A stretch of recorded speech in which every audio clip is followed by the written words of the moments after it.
මේ දෙමක් කියලා දෙන්නම්. චූටි කොළු ගැටයන්ටයි maybe sometimes මෝරපු පෙරමින්ටයි.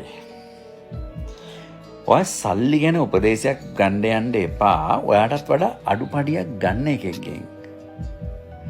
ඔය බිස්නස් එකක් ගැන උපදේශ ගන්න යන්නත් එපා. ඔයාට වඩා අඩුවෙන් බිස්නස් එකක් කරන එකකින්. Lastly is the most important things for guys and boys. Relationship advice, ගැහණු ගැන advice, sexual advice ගන්න යන්න එපා. ඇති පමණට ගැහණියගේ නිරුවත දැකලා නැති එකෙක්ගේ. කොටින්ම කියනවා නම් නිරුවක් ගැහණියෙක් Taman ඉස්සරහට එනකොට අහක බලාගන්න බැරි එකෙක්ගෙන් ඒ දේවල් බලාපොරොත්තු වෙන්න එපා.